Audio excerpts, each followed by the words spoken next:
And so when we went in, the doctor, cuts her open. He goes, "Oh my God," he goes, "there's no scar tissue here." And so after the surgery, I said, "Dr. Luke," I go, "does scar tissue disappear?" He goes, "No." He goes, "This was like your wife's first pregnancy." He goes, and here's the biggest miracle. An OB-GYN saying you can have as many kids as you want after her 6th C-section. Yeah. That's the biggest miracle in the area of litigation and liability. That's right. Yeah.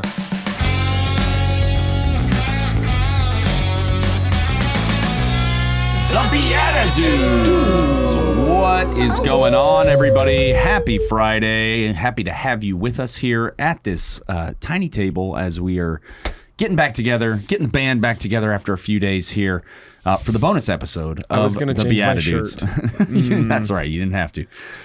My name is Paul Kolker. I'm joined, as always, by my co-hosts, Jeff Schiefelbein. Howdy, Paul. And Nicholas Bezner. Worldwide. There you go. And again, the BeatiDudes, a podcast for Christian men seeking to grow in holiness, walking arm in arm with each other, learning from each other, hearing each other's stories, in some case, literally a story that has been written in book form. That's on Monday's episode. So if you didn't catch that, it's Catholic Joe's Superhero. Make sure to go back, watch that episode, because it's phenomenal. We find out about the book, yes, but also about the man behind the book, who is back with us now, Stephen S. Thomas. Stephen Thomas. Welcome back. Stephen Scott Thomas. Thank you. Thank you very much. Thank you very much. He's Irish.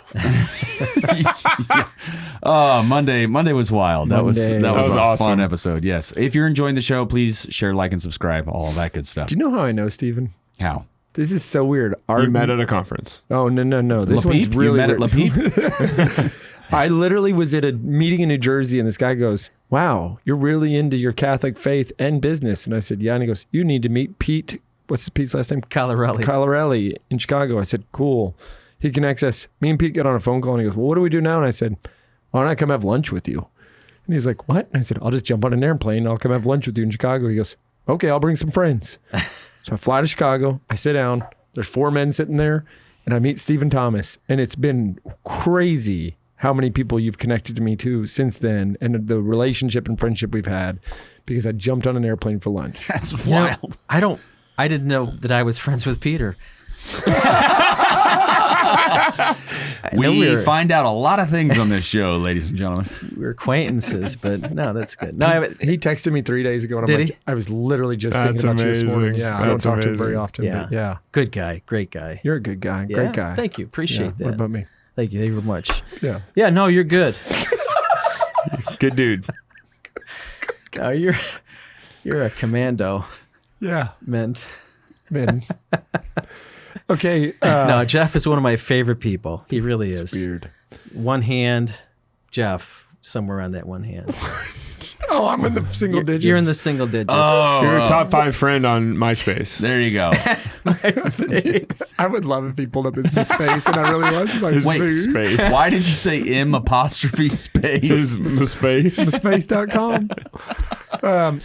Okay. Paul was going to ask you something. I interrupted. No, that's all right. No, yeah, we you mentioned that the book deals a lot with the topic of marriage, Right. And so we just wanted to find out a little bit more about the inspiration behind that. Can you tell us a little bit? Sure. So it really goes back to my early childhood. So coming through divorce, parents' divorce, a lot of dysfunction, a lot of darkness, a lot of sadness and tears, and but it was really from that suffering, that pain of going through the divorce that really kind of galvanized my heart to want to really fight for marriage. And so that's why one of the reasons I created the book, Catholic Joe's Superhero, www.com. Yeah. The reason I wrote the book was really just to show the beauty of marriage. And because again, I think one of the things we don't do really well as a church is to really show the beauty of it. I mean, a lot of times people, they hear about you can't use contraception, you can't have a vasectomy, you can't do this, but you got to show the beauty of it, because the beauty of it, if people saw that, that's what we need to do. And one of my big beefs with leadership in the church is the whole notion that, again, if you think about it, all right, let's say let's say, Jeff, let's say you had 10 kids, all right? He's getting there. He's getting there, getting close. Let's say 9 of those kids had a medical, like a life-threatening medical situation. You would do something about that, right? Yeah. So as a bishop, if you know that 90% of your married couples are using contraception, why would you not do so? If it is, in fact, seriously sinful, if it's, again, when we say seriously sinful, it's harmful to you. It's, spiritually, physically, it's harmful to you. It's not going to bring that happiness. It's going to bring the other. So if you know that 90% of your faithful are living this lifestyle and you don't do anything about it, I have a problem with that. Yeah. So I'm sorry, I'm just venting a little bit. But that's why I wrote the book. I wrote the book really just to emphasize the beauty of marriage, but also to lay out in a hopefully, non-judgmental, non-club over the head with the baby seal, club over, way. It's too soon. Yeah, way to show the beauty of marriage. Yeah, That's right on. Yeah. Well, I also like that you're taking the part to say, like, instead of all the things that are just bad, let's give examples of what can be great. Right. Like, let's make it beautiful. It reminds me of the commandments that we talked about in the first episode. Like, instead of, thou shalt not, like, covet your wife, covet your own wife. Covet her. Covet the heck out of her. No, but I do like this. I remember, I think it was a retreat when I was in high school. Somebody talked about... hold on. Who was the quote by? A collage. Maybe Saint John Vianney, or one of the saints said something like, "If you knew what the Eucharist really was, you would basically crawl down like on all fours, essentially, to go receive it because you'd be so humbled." Right. And then with that, I think as part of the talk, they said, it's like receiving $1 million, but better, obviously, right? But I mean, when people say like, "Oh, I have to go," it's a holy day of obligation or whatever, that kind of limiting or negative talk. It's like, no, I get to go receive what is better than $1 million, what is better than hundreds of million. I mean, any of that. Yeah, sure. Would you show up 15 minutes late if they were giving out $1 million? Right. So then, yes. No. So these How did kinds you know? of questions. Did my wife tell you that I always come late? She didn't. No. But You knew. Yeah, I do think that whole reframe is important, but you asked the question, like, how do people get to this point where it's just accepted that we look at marriage a certain way? It's accepted that we talk in a certain way. And I think so much of it is like people just going along to get along, and it's like a lack of intention or complacency. And that's the difference between the people that are like really excited about their faith and living joy in all circumstances, joy in the hard times, joy in the great times. Like, joy doesn't come from anything other than, your relationship with Christ. You can see those people, right? That becomes very fruit bearing. And then the other is like, why would I want to follow this person? Like, why would I want to be married if I'm listening to somebody talk about how much of a drag it is, or want to be in the Catholic Church if you say, cool, there's 20 rules before you get started, and don't you dare miss any of them when you show up to Mass, because then you're a bad Catholic. Like, come on, let's make it more inviting. I always tell people I've been married for 34 years. It's 28 of the best years of my life. Not to scare How many one. kids do you have? We've got eight living kids. 8 living. How many non-living kids? Just miscarriages. Yeah.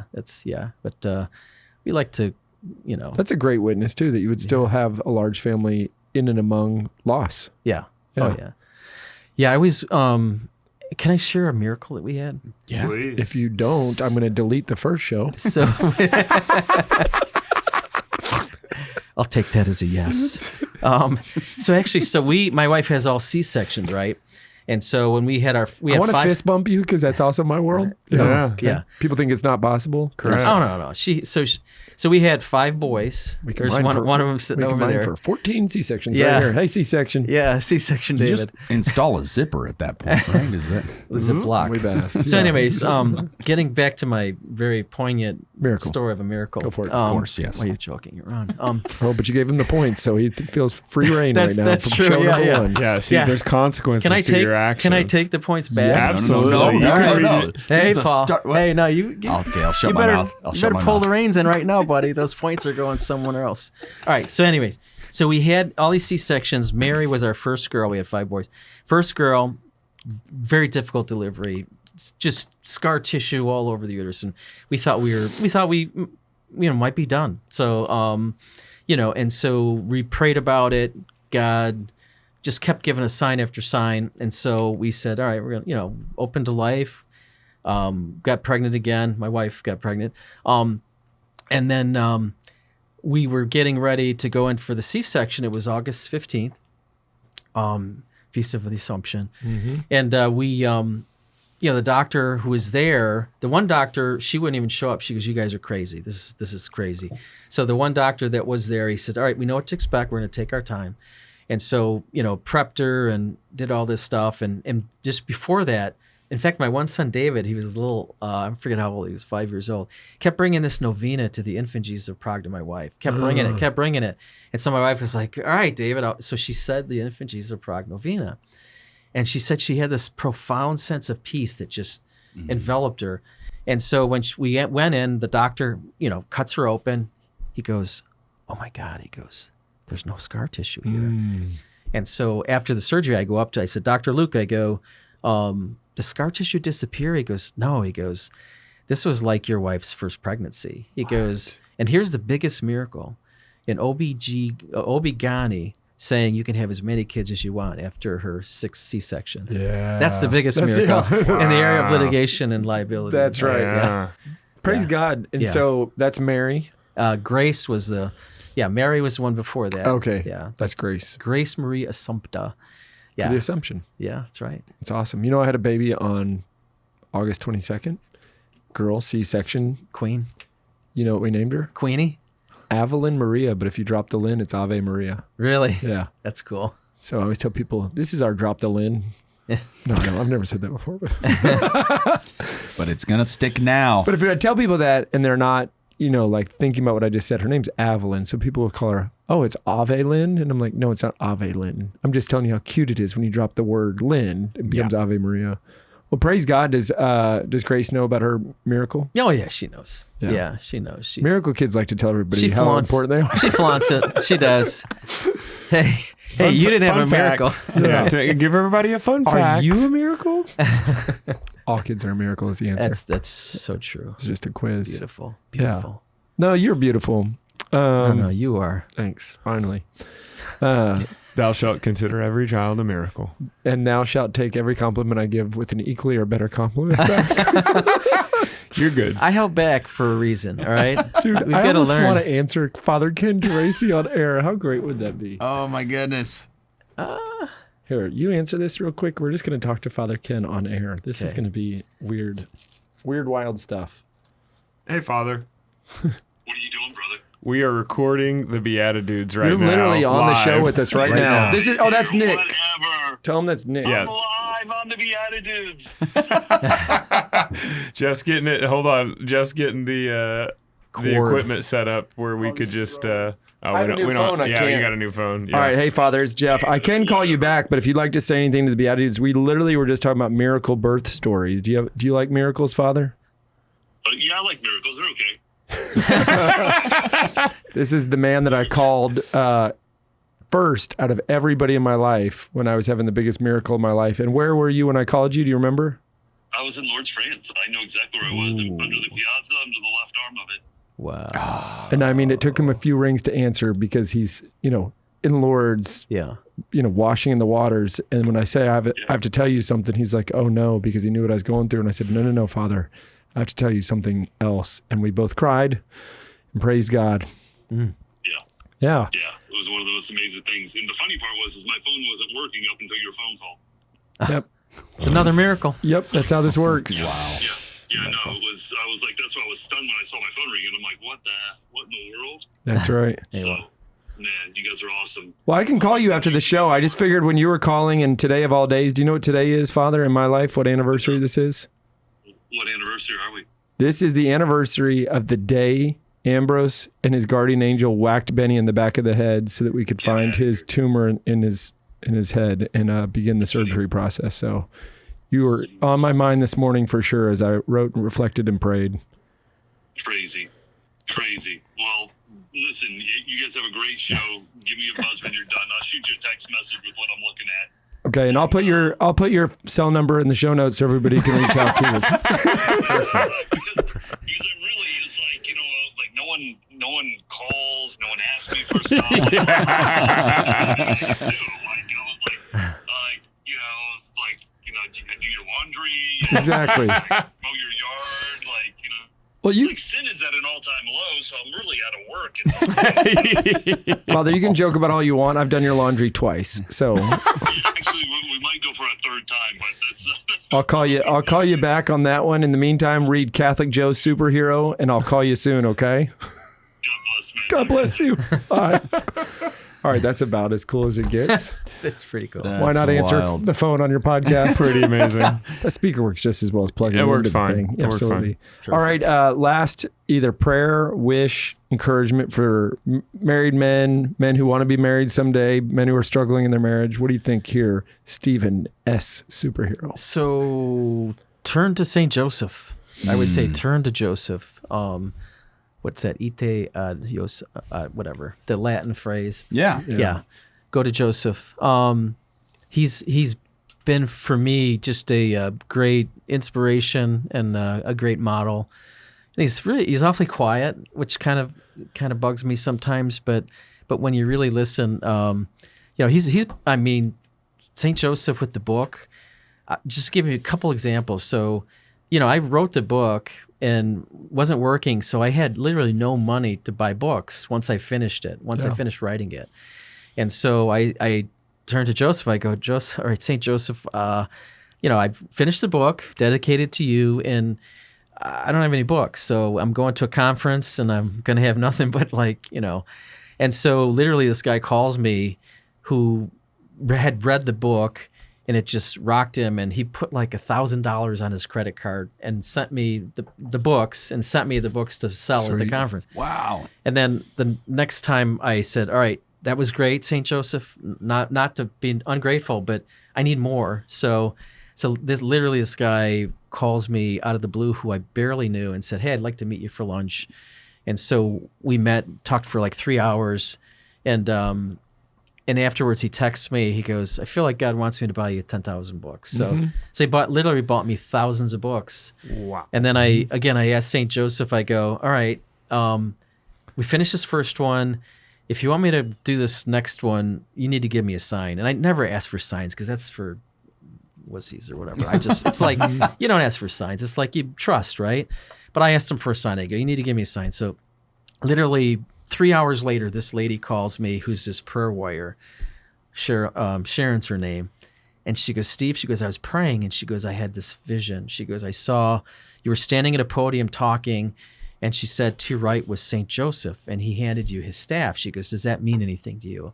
And again, I hadn't talked to her for months. And I just said, yes. I go, I need to start this next book. So he's been very central. And he's in the book, too. So I took the liberty of putting in how he got the name Terror of Demons, which I may have to pay for someday. But I thought it was pretty cool. But yeah, so I would just say, look to him, and he's a great model. And, family rosary, that for us, it was the family rosary, natural family planning, learn the church's teaching on marriage and family planning.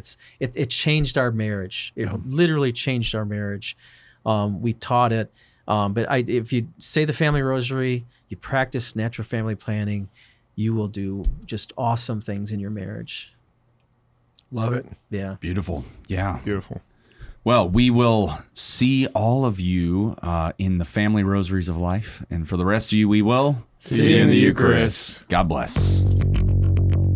Thanks for tuning in. If you'd like to join us at our undersized table, subscribe to the video version of the show on YouTube by typing @ that's the symbol @, so shift and 2 on your keyboard, @the_BeatiDudes on YouTube. We'll see you there.